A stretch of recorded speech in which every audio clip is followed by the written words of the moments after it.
welcome to Paper Pilgrims, a new literary podcast. Travel with us through time as we explore books from around the world. I'm Sneha Nagesh. And I'm Alex Braden.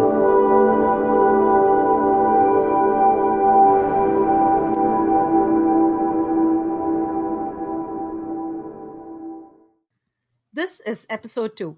We continue our discussion of No Longer Human by Dazai Osamu, a book written in the post-war Japan period. And in the last episode, we discussed how the post-war period in Japan facilitated a book publishing boom. We also talked about Dazai Osamu's very eventful but short life. And then we reviewed the first part of the book, No Longer Human. The narrator of the book, Oba Yozo, is disillusioned with society. He goes about his life confused by the realities of the world and not knowing how to connect with society. Yeah, and in the last episode, we also saw how Yozo plays the fool so he can make friends with people and connect with them. And he also struggles with getting any real affection from his wealthy family. He went to Tokyo, goes to art school, where he starts getting into drugs and alcohol and prostitution. And then he meets his friend Horiki, who introduces him to the Communist Party. So let's listen to a reading from the book that deals with that section. Horiki. From a vain desire to flaunt his modernity.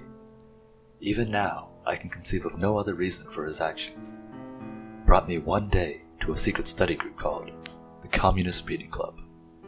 Or was it called the Reading Society? My memory isn't clear. To people like Horiki, secret communist meetings were probably just another stop on the tours they provided of Tokyo. I was reluctantly introduced to the comrades and made to buy one of the pamphlets, and I heard a lecture on the Marxist economics from a guest of honor. A young man with a hideously ugly face. But to me, everything he said seemed exceptionally obvious. He was almost certainly correct in his statements, but there is something more incomprehensible, more terrible, that lies in the hearts of humans. In this section, Yozo joins the Marxist reading group, but he sees them as a joke. As we see in this passage, he believes that all of this sort of talk about socialism is sort of superficial, deeper in life, something more inherent in human nature that's terrible than simply economics. And even if you sort of fixed all of the economic problems, there would still be a lot of really terrible things in life.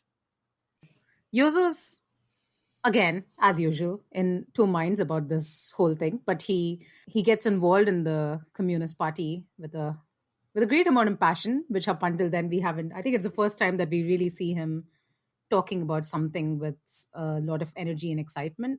It feels like there's a very strong subtext here where the character is saying one thing and he really means another thing. Like he's very sort of demeaning almost about the communist group, but then at the same time he's making all these connections and he seems to be enjoying it. Yeah, he's able to relax in this. He feels like the atmosphere of a communist group is very oppressive because there's a lot of order and structure to the group, but then somehow he's able to relax in the setting.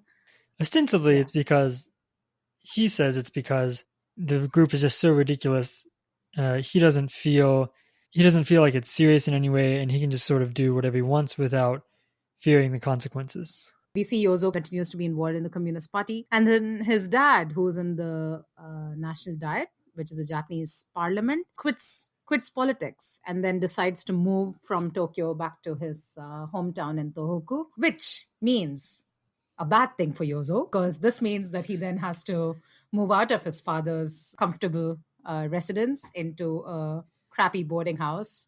And once again, he's going to have no money. And this is sort of really where his kind of starts going into a downward spiral. Part of that, is his disconnection from his family. I mean, his dad is really beginning to sever connections. It's not final yet, but we're going down that road.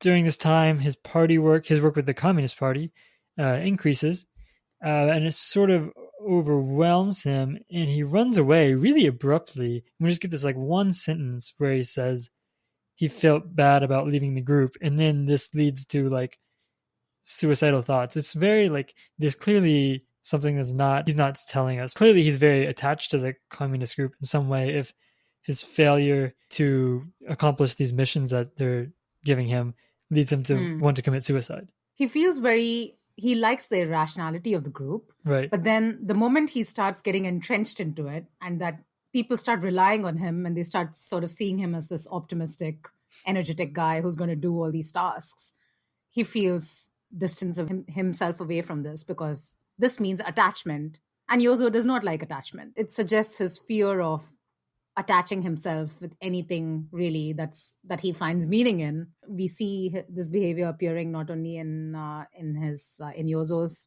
reactions to the communist group, but also in all his other relationships. So he talks about three girls in particular from this part, and they all influence him in various ways. The first two that he kind of brings up are Comrade in his communist group, who he thinks is ugly and he doesn't respect her in any way, but she falls for him and she buys him all these gifts. And then we also have Lodgings Girl, the daughter of the landlady, right, of the lodgings that he's living in. So she comes up into his room at one point to ostensibly write a letter, but he's smart as to what she's trying to do. And he asks her, "Can I see the letter?" And she's like, "Oh no, you're horrible," because she's really just created an excuse to see him in his room, and she's probably writing gibberish or whatever. So Yozo knows that both these girls, the Comrade as well as the landlady's daughter, they're both interested in him. He recognizes this. He doesn't have any interest in either of them, but he plays along with it because the Comrade, I think he's unable to get away from her because he sees her every day, and so he decides to sleep with her, which is one way of getting rid of someone. Good strategy also. And then on the other hand, the fellow lodger who keeps coming into his room, at some point he says, I know that women love to do things for me. So he gets her to go and buy some sleeping tablets. Yeah. And, I think it was Calmatin or something like that, which is also can be used for suicide, and as we'll see in the next book.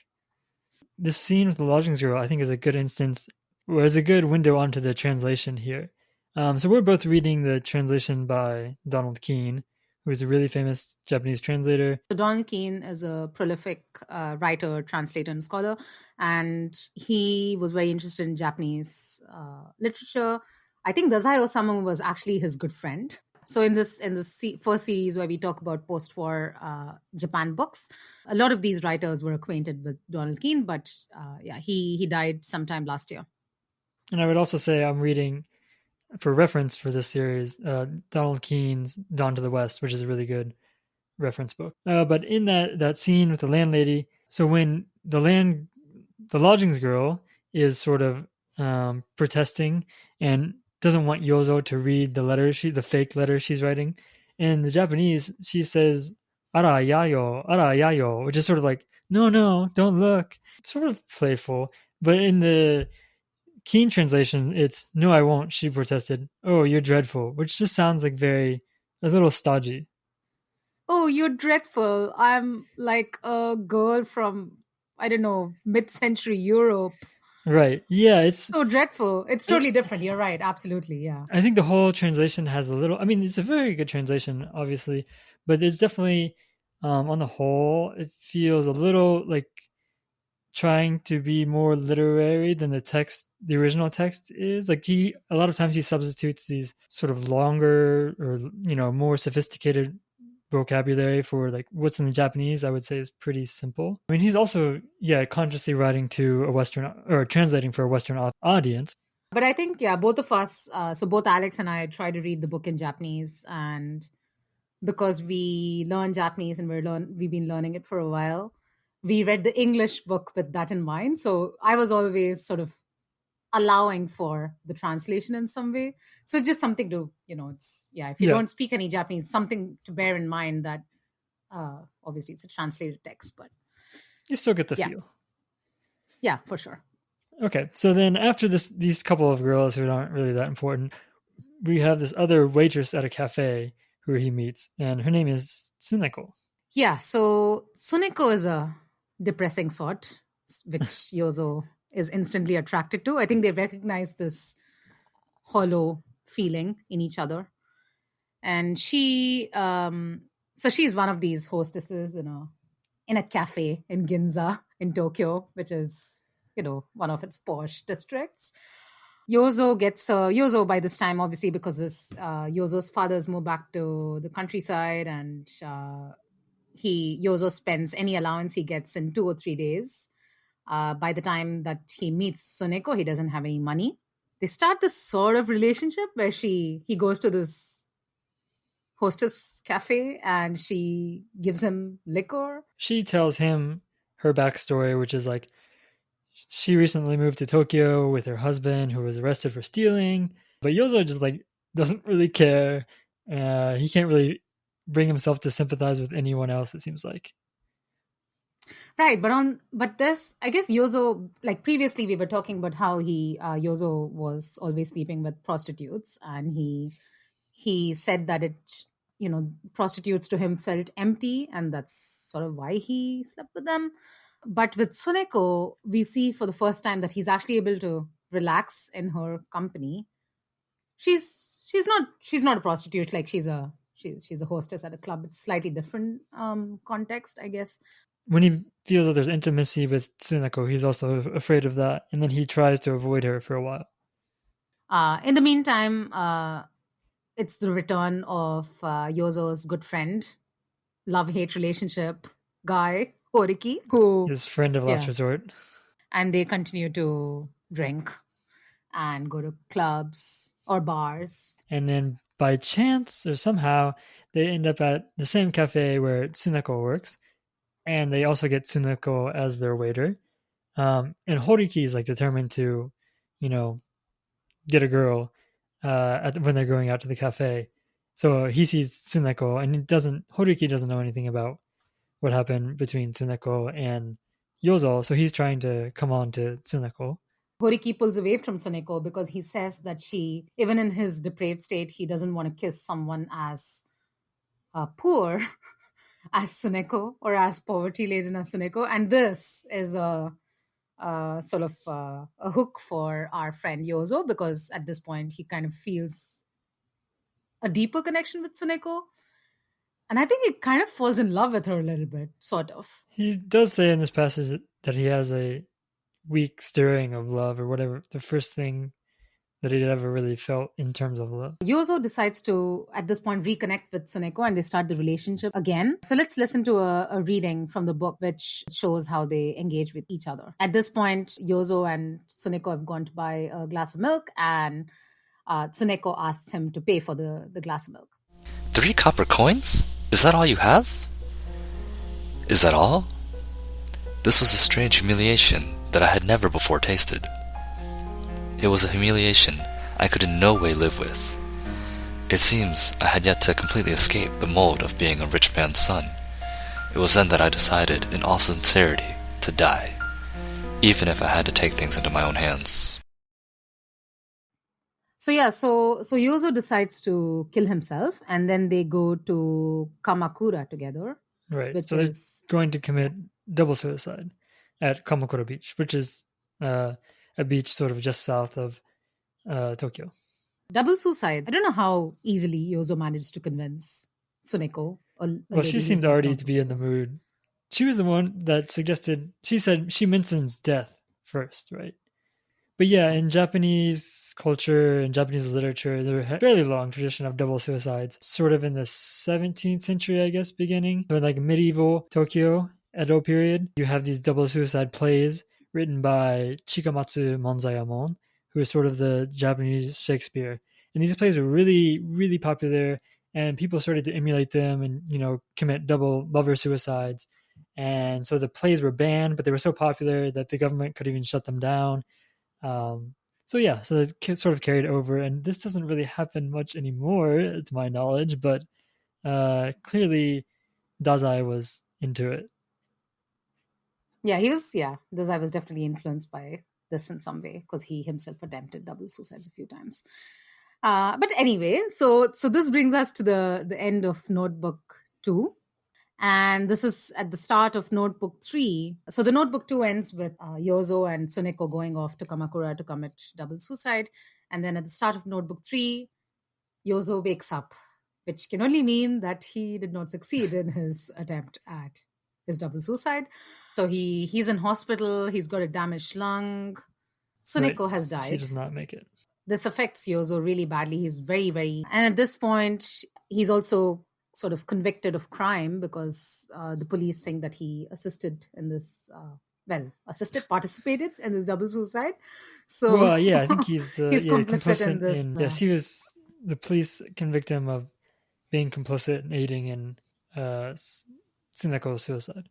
So Yozo goes off to get interrogated by this prosecutor. Yozo tries to be honest and say everything that he did so that he would get a more lenient sentence. And this is this whole scene because so Yozo interacts with a series of prosecutors and district attorney and various members of the police force.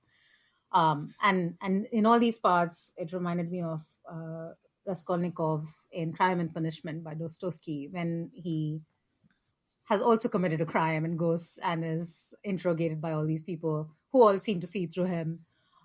So yeah, I think Dazai was influenced a lot by Dostoevsky's style.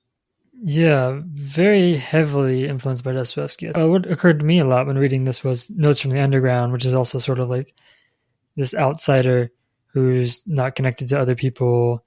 And especially with the going back to the communist part earlier, like Dostoevsky has the same perception of communism as being something superficial and not really tending to the more essential needs of people. And very, very, a lot of details about a character that you wouldn't normally think about, which I think, yeah, similarities between Dostoevsky and Dazai Osamu.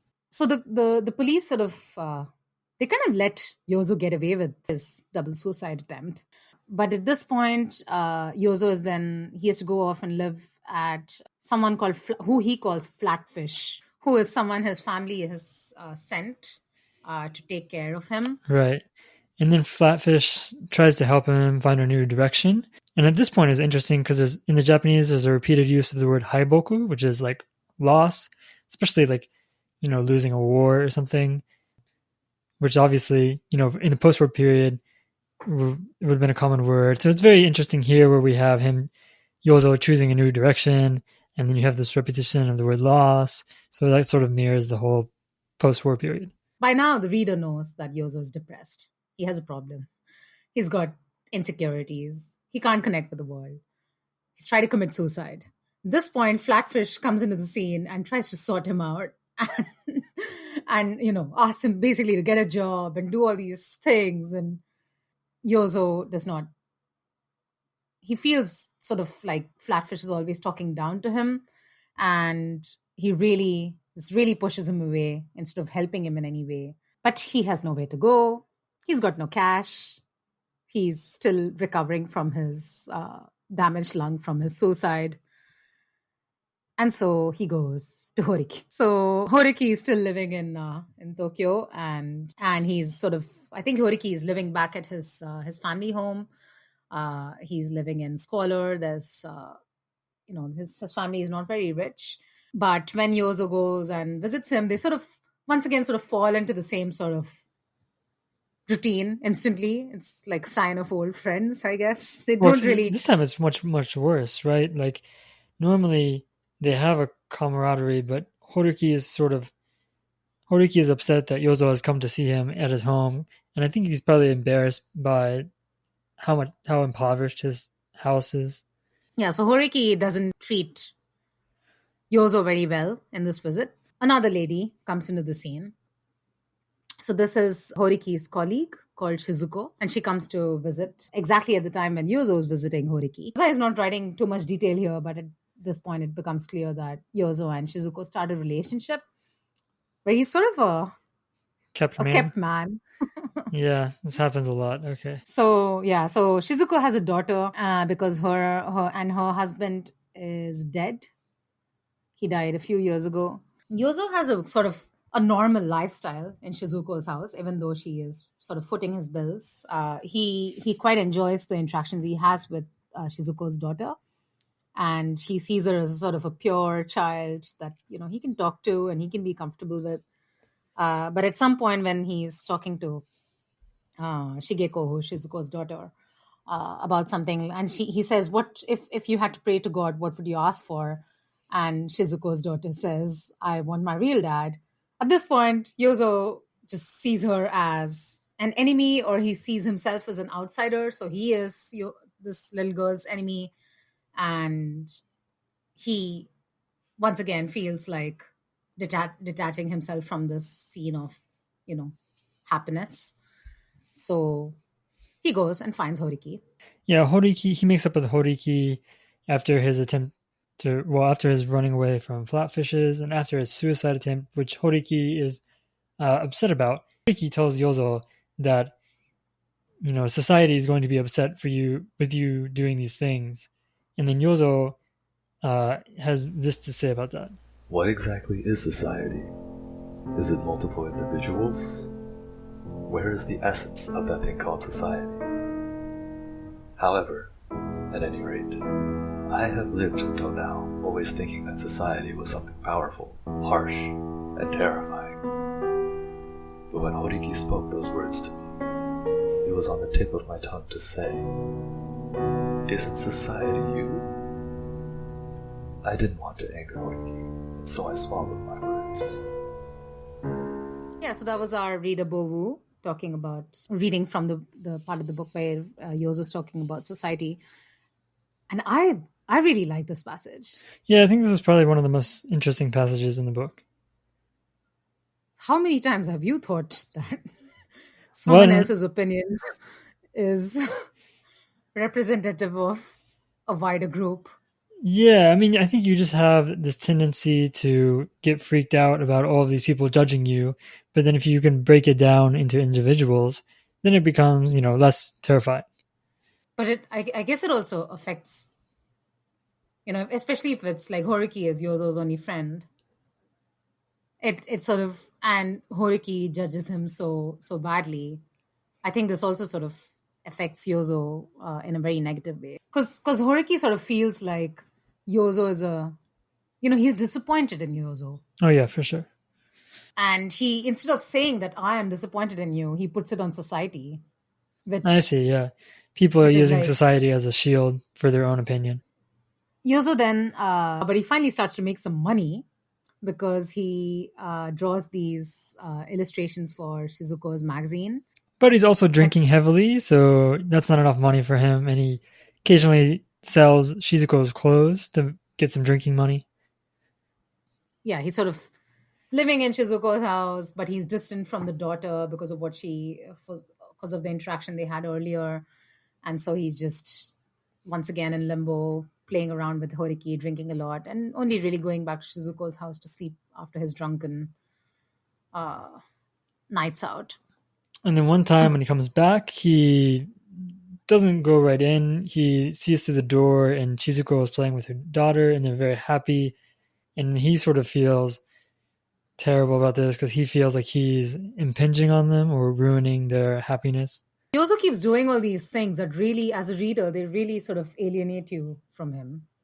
You don't, you can understand, but he keeps doing these things that are bad from the perspective of, and then I think he really wanted to have something. He wanted to have a good relationship with Shizuko and especially the daughter, but he's unable to. And yeah, I felt bad for him at this point.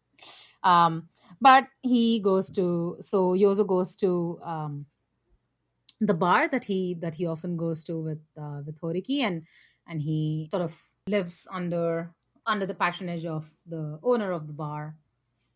She sort of takes him under his wing and pays for his board. So again, being a kept man.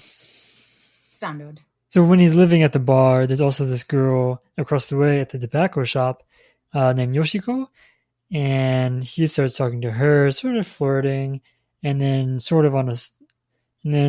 on a spur of a moment, really, he decides to marry her, and they have probably the most normal life that he's had up to this point. And they go to the movies, and he's drawing and talking with people, and it's pretty normal.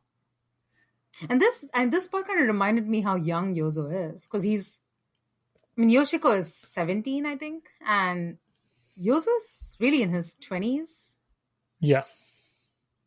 And a lot of the passages in the book sometimes make you feel like he's much older, maybe in his mid 30s or something, or someone who's experienced a lot and is processing it. But yeah, he's quite young. So at this point, it's the end of Notebook 3, Part 1, because the Notebook 3 in the book is divided into 2 parts. And in the next episode, we will finish discussing No Longer Human by Dazai Osamu. So watch the space for that. In the meantime, you can follow us on social media. We're on Instagram, Twitter, and Patreon, where you can read the episode notes as well as we post some pictures and so on. So check that out. Thank you so much for listening.